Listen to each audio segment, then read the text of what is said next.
Fakta sebenarnya, supaya paham, pendukung Pak Prabowo harus lihat ini. Awal mulanya pihak PDI yang mengajukan Gibran ke MK agar bisa menjadi bakal calon wakil presiden. Tujuannya untuk mendampingi calon presiden dari kubu PDI itu sendiri. Tapi malah terjadi pro kontra di dalam kubu PDI. Ada yang setuju, ada yang nggak setuju. Gibran dianggap kurang populer dan bisa jadi masalah yang berujung kalah. Di sisi lain, Jokowi sibuk mempertemukan Prabowo dan Ganjar. Jokowi ingin mereka bersatu, Prabowo calon presiden, Ganjar sebagai wakilnya. Ini pasti akan menjadi kemenangan yang mudah.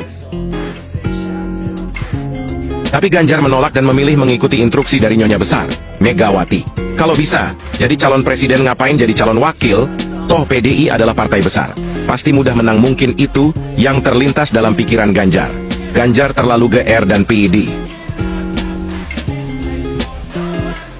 Jokowi pun telah berdiskusi dengan Megawati agar Prabowo diduetkan dengan Ganjar. Jelas Megawati menolak mentah-mentah. Lia masa partai yang 10 tahun menjadi presiden, tiba-tiba harus jadi wakil. Yo nggak maulah.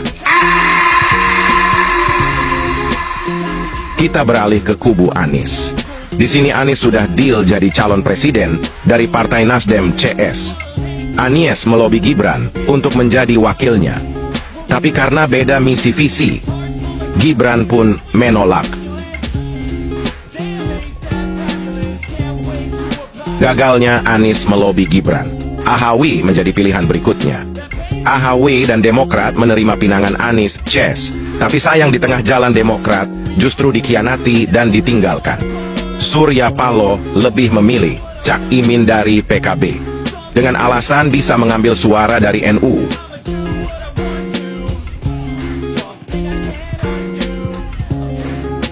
Kita ke kubu Prabowo. Prabowo belum mendapatkan wakil. Ada beberapa nama yang akan mereka usung. Ridwan Kamil dan Erick Thohir dan Sandi. Pilihan jatuh kepada Sandi. Tapi karena P3 Partai Sandiaga Uno telah terlanjur berkoalisi dengan PDI, Sandi pun menolak. Saat itu keputusan MK keluar. Gibran memenuhi syarat untuk jadi wakil presiden. Nama Gibran masuk dalam bursa wakil presiden. Mengetahui itu Prabowo ingin meminang Gibran. Berkali-kali Prabowo meminta Gibran agar mau menjadi wakilnya. Tapi berkali-kali pula Gibran menolak. Setiap pertemuan hasil selalu sama. Gibran menolak. Alasan Gibran menolak semua pinangan jelas karena menghormati PDI. Gibran masih menunggu keputusan PDI. PDI yang belum menentukan wakil. Dan Gibran pun berharap bisa dijadikan wakil dari PDI. Tapi seperti yang sudah dijelaskan di depan, terjadi pro kontra di badan PDI. Ada yang setuju Gibran jadi wakil Ganjar, ada yang tak setuju, dan ternyata lebih banyak yang nggak setuju.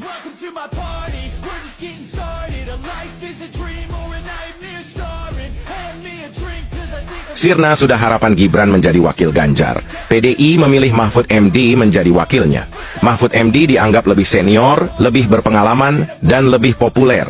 Pasti lebih mudah mendulang suara masyarakat. Kira-kira begitulah pikiran dari kubu PDI. Jokowi yang mengetahui PDI memilih Mahfud MD menjadi wakil. Jokowi yang merasa ditinggalkan. Jokowi yang merasa pendapatnya tak didengarkan.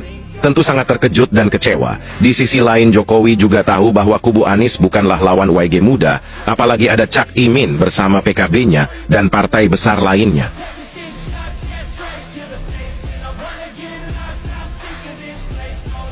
PDI dengan kesombongannya sangat yakin akan memenangkan pertarungan. Kepopuleran Ganjar dan Mahfud MD dianggap sudah lebih dari cukup untuk menghancurkan lawan. Jokowi yang terlanjur kecewa dengan PDIP. Jokowi yang tahu bahwa kubu Anies pasti akan memainkan isu agama seperti yang dilakukan ke Ahok. Jokowi yang yakin PDI belum tentu menang. Jokowi yang tahu programnya bisa saja terhenti bila Anies menang karena pro luar negeri. Di sini Jokowi mulai memainkan catur politiknya.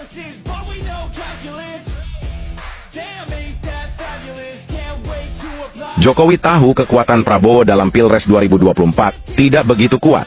Masih kalah oleh PDI, masih kalah dengan Anies Ces. Tidak ada cara lain untuk memecah suara Anies agar ke Prabowo. Untuk memecah suara PDL agar ke Gibran, Jokowi, masuklah Gibran menjadi wakil Prabowo. Gibran masuk dan diusung oleh Golkar. Gibran fix keluar dari PDI. Masuknya Gibran ke kubu Prabowo disambut riang gembira dan semangat. Di sisi lain kubu PDI pecah. Suara PDI terbelah sesuai prediksi Jokowi. Suara Anies pun terpecah karena masih banyak yang setia dan kembali ke Prabowo. Satu langkah catur Jokowi sudah dijalankan, belum terlihat membahayakan oleh pihak musuh. Apalah hebatnya seorang Gibran. Mereka meremehkannya hingga keluar kata dua belimbing sayur Gibran, anak inggusan. Tentu beda level. Mereka jauh lebih tinggi. Ibarat mereka bintang, Gibran hanyalah debu.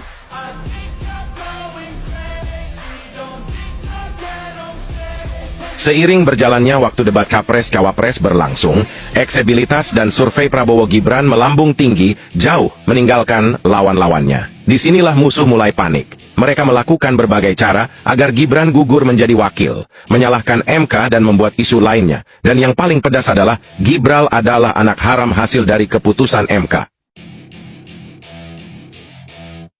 Isu-isu liar semakin dimaikan. Jokowi pengkhianat PDI, Jokowi pengkhianat konstitusi, Jokowi sang dinasti politik, isu SARA disebar di mana-mana. Lalu apakah itu menurunkan eksibilitas Jokowi? Menurunkan antusias masyarakat untuk memilih Prabowo Gibran? Tentu tidak. Kredibilitas Prabowo Gibran semakin kuat.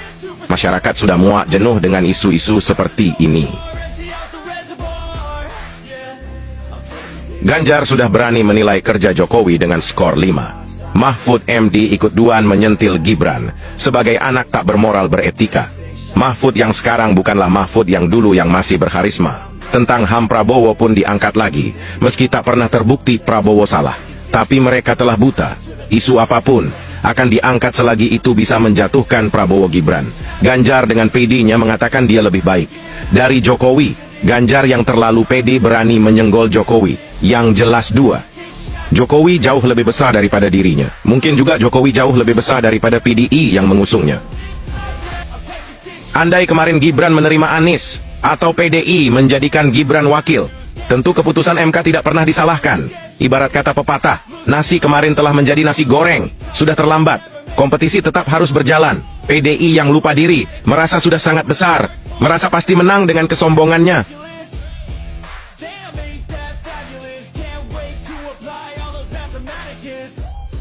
PDI lupa, atau memang tidak tahu. Banyak masyarakat memilih Jokowi, bukan karena PDI, tapi karena sosok Jokowi itu sendiri. Dan sekarang banyak yang pilih Prabowo, bisa jadi karena ada Jokowi di belakangnya. Sekarang PDI sedang di tepi jurang. Ada yang lebih seru dari pemilu tahun ini, adalah saat Jokowi menyembelih banteng.